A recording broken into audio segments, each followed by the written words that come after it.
اعوذ باللہ من الشیطان الرجیم بسم اللہ الرحمن الرحیم وَلَقَدْ اور بے شک ہمت ارادہ کیا اس عورت نے ارادہ کیا یعنی زلیخا نے بھی اس کا یعنی حضرت یوسف علیہ السلام کا وَلَقَدْ ہمت بھی اور بے شک اس زلیخا نے تو ان کا ارادہ کر لیا تھا وَہَمَّ اور انہوں نے بھی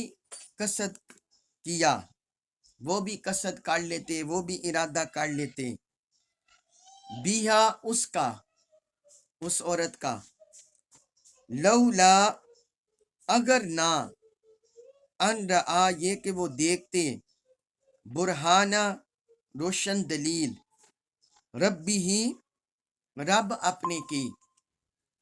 وہم بیہا لولا ان رآ برہان ربی اور وہ بھی اس کا قصد کر لیتے ارادہ کر لیتے اگر انہوں نے اپنے رب کی روشن دلیل کو نہ دیکھا ہوتا کذالکا اسی طرح لنصرفا کذالکا اسی طرح ہوتا ہے لنصرفا لی تاکہ نصرفا ہم دور رکھیں انہو اس سے السوء تکلیف والفحشاء اور بے حیائی بدکاری کذالک لنصرف عنہ السوء والفحشاء اس طرح اس لیے کیا گیا کہ ہم ان سے تکلیف اور بے حیائی دونوں کو دور رکھیں انہ بے شک ہو وہ من سے عبادینا ہمارے بندوں میں سے المخلصین چنے ہوں میں سے انہ من عبادنا المخلصین بے شک وہ ہمارے چنے ہوئے بندوں میں سے تھے ابھی آیت مبارکہ میں اللہ رب العزت نے حضرت یوسف علیہ السلام کے ساتھ جو زلیخا خاتون نے بے حیائی اور برائی کا ارادہ کیا اور حضرت یوسف علیہ السلام اس کے فتنہ سے بچ گئے وہ کیسے بچے اور اللہ تعالیٰ نے ان کو کیسے بچایا ان کی کیسے حفاظت کی اللہ تبارک و تعالیٰ نے اس آیت مبارکہ میں ذکر کیا ہے فرمایا وَلَقَدْ ہمت بِهِ اور بے شک اس خاتون نے اس کا ارادہ کر لیا تھا یہاں جس طرح کل بھی میں نے تفسیر میں عرض کر دیا تھا اللہ تبارک و تعالیٰ نے پچھلی آیت میں بھی فرما دیا کہ اس خاتون نے حضرت یوسف علیہ السلام کی خواہش اس کو چاہا آپ کی ذات کو چاہا اور وہ برائی پر آمادہ ہو گئی اب یہاں اللہ تعالیٰ نے مزید اس سے آگے بیان کیا ہے کہ اس نے ان سے برائی کرنے کا پورا ارادہ کر لیا ہم بولتے ہیں قصد کرنا ارادہ کرنا پہلے انسان کے دل میں کسی چیز کا خیال گزرتا ہے اسے عربی میں بولتے ہیں حاجز جب کوئی بار بار کسی چیز کا خیال آئے اسے بولتے ہیں خاطر اور اگر کوئی انسان اس کام کو کرنے کا ارادہ اس کام کے بارے میں سوچنا شروع کر دے منصوبہ بنانے لگے اسے بولتے ہیں حدیث نفس اور اگر کوئی شخص کسی کام کو کرنے کا ارادہ کر لے مگر اس کے دل میں یہ بھی خیال ہو کوئی خطرہ ہو کہ اگر میں نے کر لیا تو مجھے نقصان ہو جائے گا یعنی نہ کرنے کا بھی ارادہ ہو اور کرنے کا غالب ارادہ ہو اسے بولتے ہیں عربی میں ہم جس کا یہ ہے اس آیت میں وَلَقَدْ ہمت بِهِ کہ کسی کام کو کرنے کا غالب ارادہ ہو جائے مگر کچھ دل میں کوئی کسک ہو کوئی خطرہ بھی ہو کہ میں نہ کروں اسے ہم بولتے ہیں اور اگر کوئی 100% ارادہ کر لے کسی کام کو کرنے کا اسے عزم بولتے ہیں۔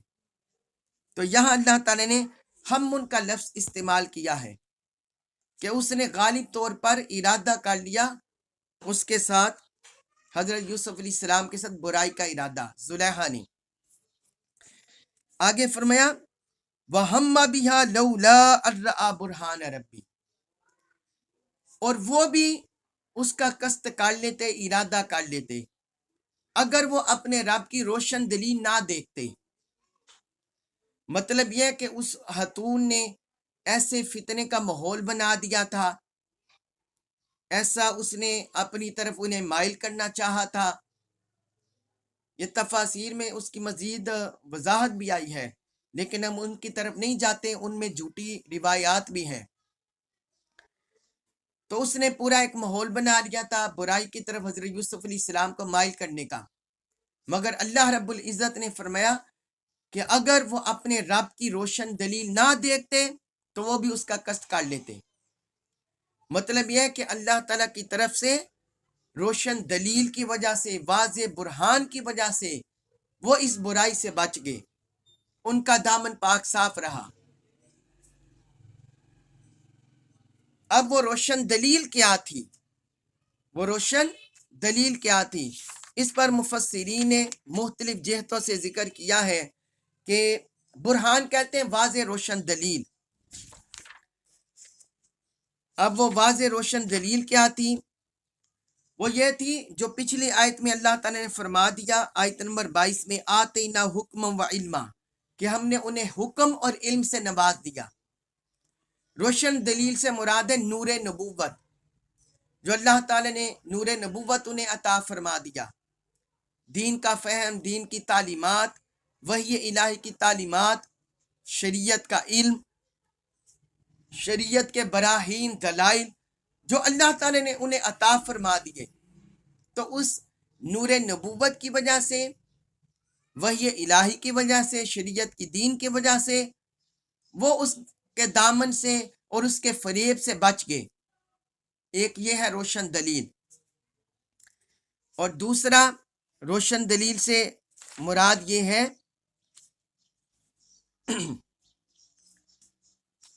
کہ انہوں نے اسے ڈانٹا، سختی سے منع کر دیا۔ حضرت یوسف علیہ السلام نے اسے سختی سے منع کر دیا، اسے ڈانٹ دیا۔